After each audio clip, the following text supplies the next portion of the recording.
Hello বন্ধুরা, আজ আমি তোমাদের কাছে নতুন একটা রেসিপি নিয়ে এসেছি। আজ আমি তৈরি করব একটা সফট ড্রিঙ্ক। এই সফট ড্রিঙ্ক করতে দেখো আমার কি কি লাগছে, তোমাদেরকে দেখো দেখিয়ে দিচ্ছি। এখানে দেখো গুড় আছে, পুদিনা আছে, ড্রাই রোস্ট করা মৌরি রয়েছে, এখানে আমন্ড বাদামকে দেখো এইভাবে কুচিয়ে নিয়েছি। এখানে দেখো গুড় রয়েছে, পুদিনা আছে, ড্রাই রোস্ট করা মৌরিকে দেখো আমি গুঁড়ি নিয়েছি মিক্সিতে।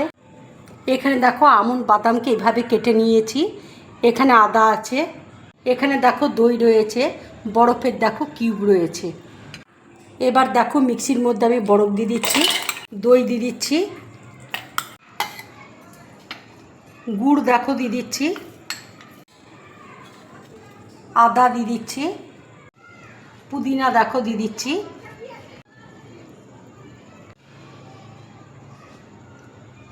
মৌরি গুঁড়ো দেখো দিয়ে দিচ্ছি। এবার দেখো মিক্সিতে আমি পেস্ট করে নিচ্ছি। দেখো মিক্সিতে আমি পেস্ট করে নিয়েছি, ঠিক এইভাবে দেখো খুব সুন্দর পেস্ট হয়েছে। এবার দেখো গ্লাসের মধ্যে আমি ঢেলে নিচ্ছি।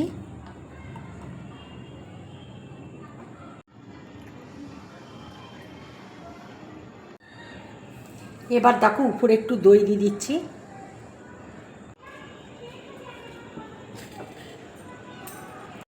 এবার দেখো আমন্ড বাদাম আমি দিয়ে দিচ্ছি।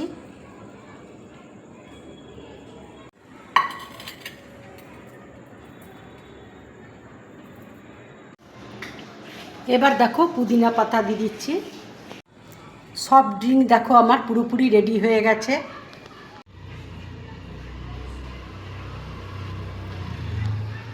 সফট ড্রিঙ্কের রেসিপিটা কেমন হয়েছে বল? দারুণ হয়েছে। বন্ধুরা, আমার এই রেসিপিটা যদি তোমাদের ভালো লাগে তাহলে লাইক করবে, শেয়ার করবে, আর ড্রিম ব্লগ চ্যানেলটাকে সাবস্ক্রাইব করবে। তোমরা বেশি করে কমেন্টস করবে, তাহলে আমার খুব ভালো লাগবে। নমস্কার।